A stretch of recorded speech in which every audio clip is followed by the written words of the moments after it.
Well, not a ton of updates with Gonzaga basketball in the transfer portal, at least in regards to commitments. Obviously, earlier this week, mentioned a couple primary targets of Gonzaga being Ryan Nembhard from Creighton. It looks like it might be down to Arizona and Gonzaga for him.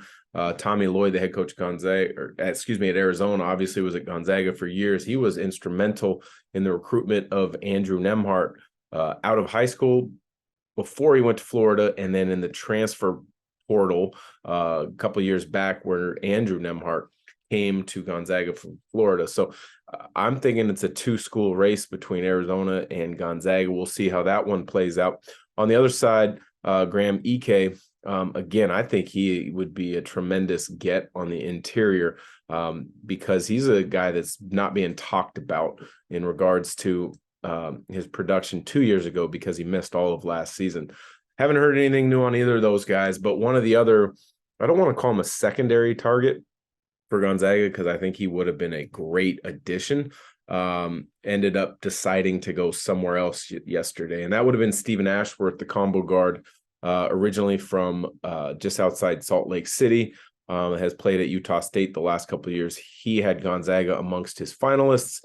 He is actually going to Creighton, which would be interesting because who knows, maybe Hunter Salas, after transferring out of Gonzaga, lands at Creighton as well. So maybe Ashworth and Hunter Salas in a odd way become teammates. But that being said, not a ton of movement over the last couple of days in the transfer portal.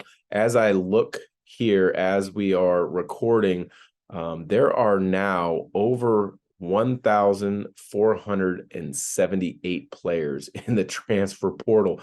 That's more than 20% of all players at the college level. We will be getting back to you in the near future on what the deadlines look like and then how that is going to truly affect the next wave of commitments, because there's obviously waves, just like in the NBA declaration phase. There's the waves of guys that timing of having to commit.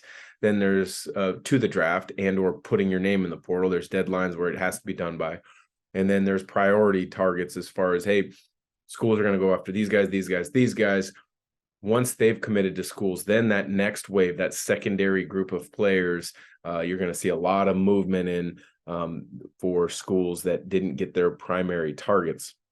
And then unfortunately, there's that third wave where guys are just searching for any home, maybe even then trying to go back to their original school, not necessarily ask for forgiveness, but see if there is still a potential spot. And that's where, if players do it the right way, going back to their school can work. There's there's ways to do it correctly. There's ways to do it incorrectly.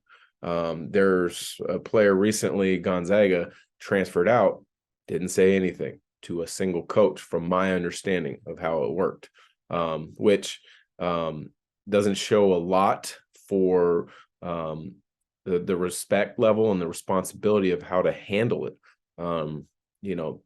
There's just a uniqueness to how all of this is working these days in the transfer portal. So that being said, no new interesting news of any positive movement for Gonzaga, but Stephen Ashworth deciding to go to Creighton instead of Gonzaga. So we'll be back here again very soon. Got a couple interesting podcasts coming up soon. Steele Venters, the Gonzaga transfer, will be joining me later this week on a podcast interview, working on a in-depth conversation with Zags collective leader Matt Santangelo to dispel some of the myths in NIL, how it has changed over the last year or so, and what fans can really kind of expect to see in regards to things that are out there. What is being said, what is true, what is not true, how to kind of decipher what the true NIL lay of the land is, especially in the world of Gonzaga basketball. So